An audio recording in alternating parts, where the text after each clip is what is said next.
Guys, welcome back to the YouTube channel Malawian Cameras. Guys, before we proceed, let me just share with you a small clip.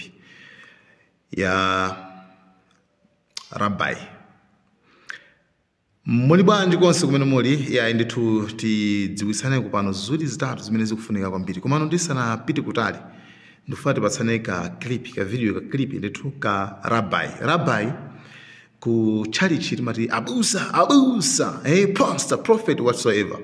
Ndi kapita ku Islamu kumene kuli mufti, kuli mashehe osiyana. Ndi tikapita sopano kumene sopano ku Ayuda ndi tili ndi rabbi. Marabai.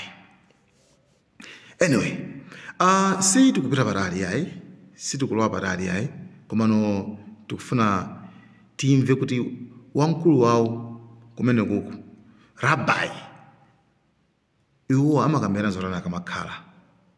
Nanga ndi chifukwa chani Iran ikuyima nganganga kulimbana nawo anthu amene wawo amene akulimba ndi Iraniyo. Nanga si tisanenga kuti yamba ndi Irani komano iwo nasanambira attack inamba ndiyo wacha.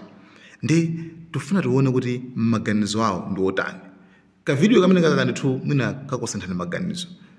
Like the way you think completely will be changed. Eventually, our borders will extend from Lebanon, the Great Desert, which is Saudi Arabia, and then from the Mediterranean to the Euphrates. And who's on the other side of the Euphrates? The Kurds.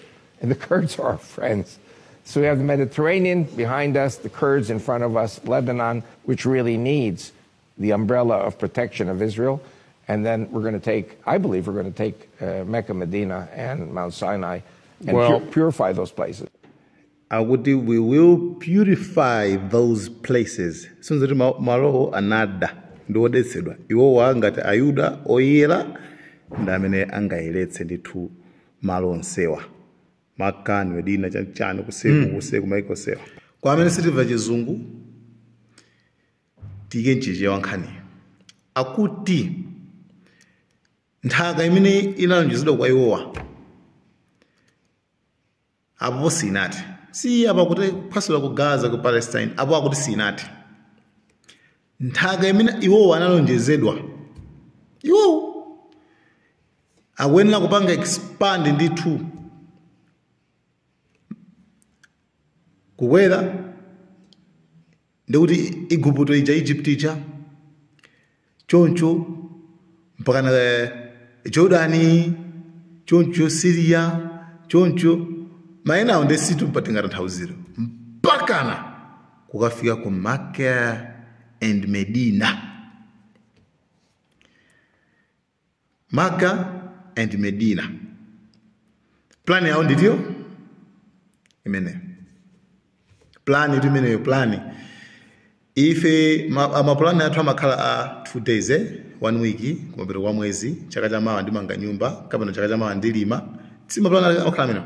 Yo mapulani awo amakhala 20 years 30 years. Yo amakhandi ma long term plans. Yo pamene ife timakhandi mapulani ochepa.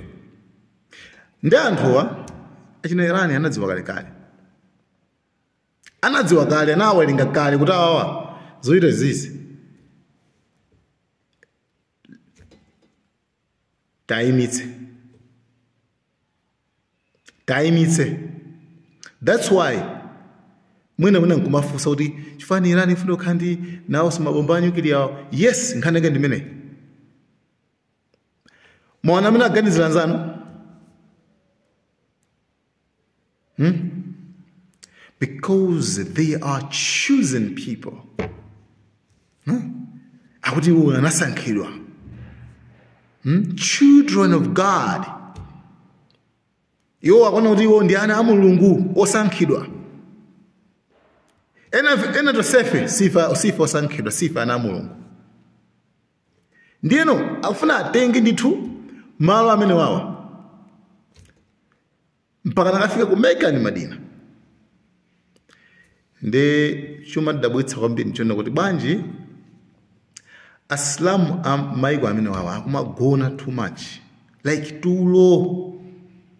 Ukaipeza Egypt nayo ukapeza Jordan nayo Jordan nde pamene nkhondo imachitika mabomba a Iran akamapita ku Israel Jordan imapanga intercept imawaka kwa mabomba a Israel akamapita ku Iran hayi nditi Jordan imango apasa bye bye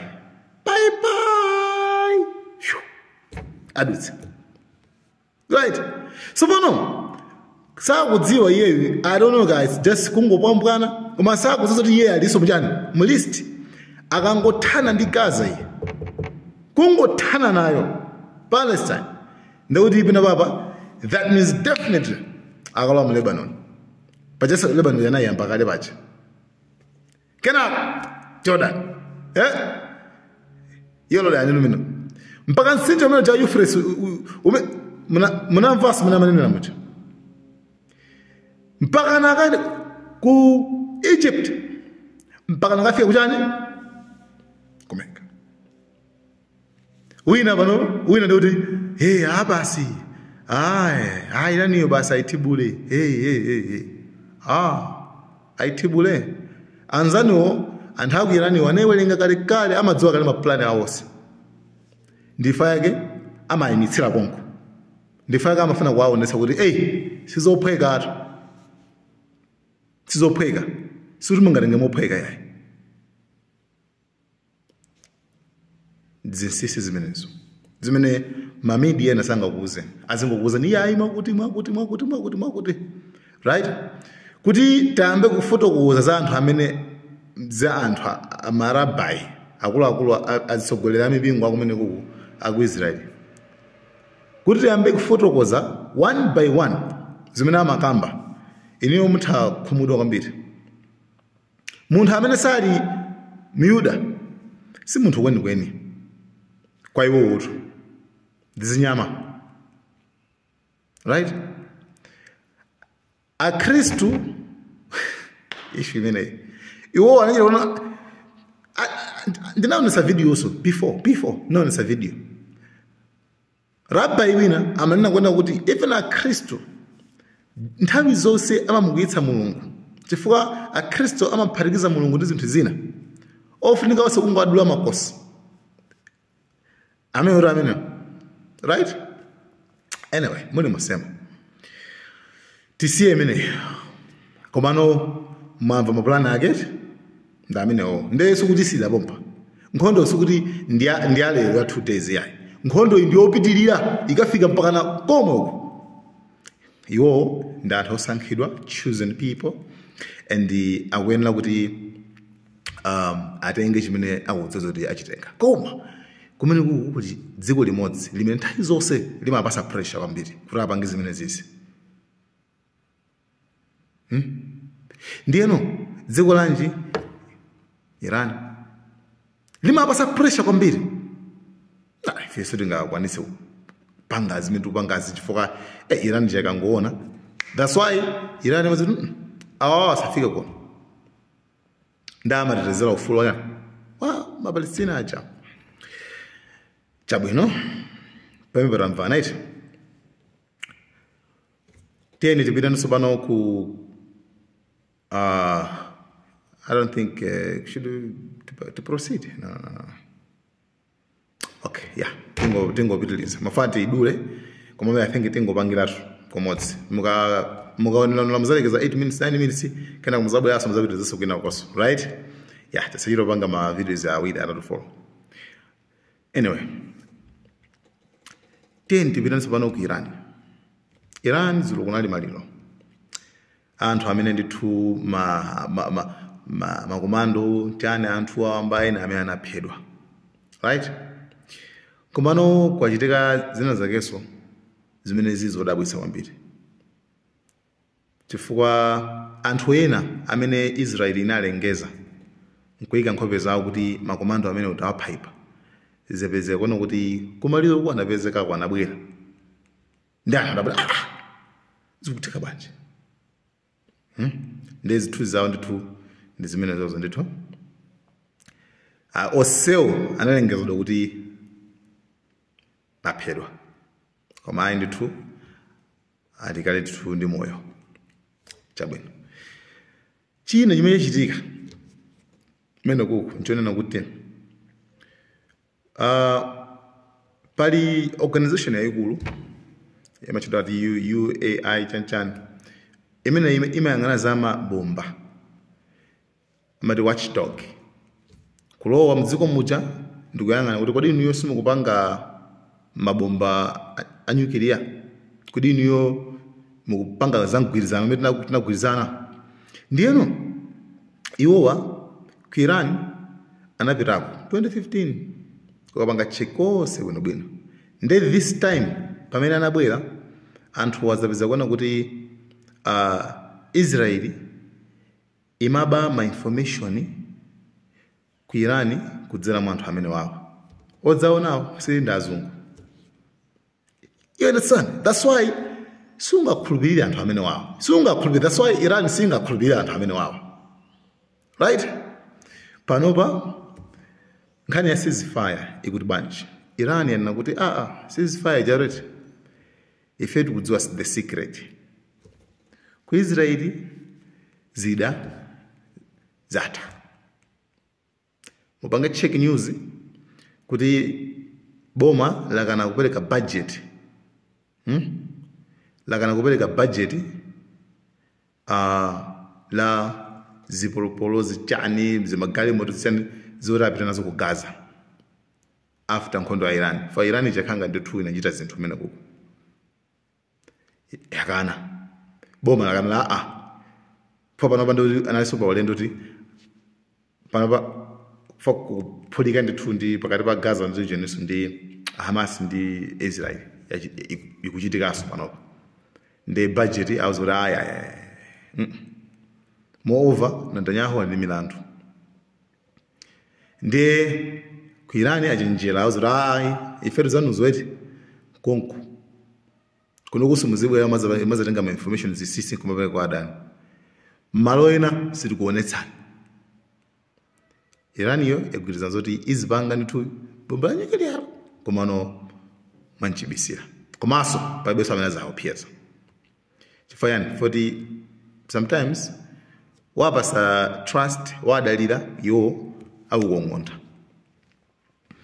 Ndipasa an example mazazoti North Korea samira kwazazi bwana North Korea anaifusa kuliwe North Korea iweyo uli ndi nuclear. North Korea naye nkakuti ndili nayo komanso ngati kuli koyesera kayesera kwanuko ngati kuli kuyesera zayesera kwanuko zatumiza ku New York ndikuyang'anisa chibomba yonchi kozi New York nditili nayo mbimbiriso timapanga. America siyesera kupitako. Right? Siyesera kupitako mwe kuchakuche mangoti abata siyeni. Mona? And all zao za international yenja napanga watchdog kuyang'ana ku North Korea sapanga zimenezo. Sapitako so. Anaziro awani makape anthu akuba mbava. Ndiye kuti tasekelere sigwira. Right? Pamene Iraq anaifusa kuti muli ndi nuclear. Iraq anazana ife tilibe. Haya nayo tena konko. Si Saddam Hussein amuopa kwambiri. For Saddam Hussein sama nyengelera. Right? Anabira nakamupha mekuti. Basi kupeza afterwards kulibe nuclear. Kulibe netu. Nde abaso kobaru after kugana pamene ku North Korea yako anavomera kuti tili nayo tizeseraso kwanuko. America nangoti no simungaisira kwathu kono zatrabadi pomposa kutilizaso yayi. Pamene uko ujeni ukuku Iran yayi muli nayo ife tilibe ife tingopangira for pangira is a civil nuclear program yoti tikungoyang'ana zina ndi zina like sikuti ndi mabombo kamete ngabangira yayi muli nayo mpaka nakupita kukapolitsa. Nde Iran akuluakulu si ife ramene mwatiyamba awo. Nde Iran panopa news latest yanena kuti sikukhulupirira za ceasefire. For ceasefire ndikuti angoyimikira kaye, sikuti nkhondo yatha koma angoyimikira kaye. Nde Iran anati tikudzuza kuti mufuna mukhale mukukonzekera zina ndi zina. Munokoko mukakonzekera kena ku tiyambireso nkhondo. Nde ifeso tikukwasani mpata tikuthibulani. Nde panopa yakhala ngati yangokhala kaye ndikumangoti zidwa mangoperekera mu timagulu take ticha. Ya chifukwa akuluakulu sizili bwinoto. Nde timangofuna tidziwitsane nkhani imene makamaka. I think video yakwanira. Yeah, I think afterwards tione kuti panga bwanji. Any questions ndikuti muziponya mu comment section kuti tione kuti tiziwayankha bwanji. Guys, thank you so much. Malawi and cameras. Thanks for watching. Malawi.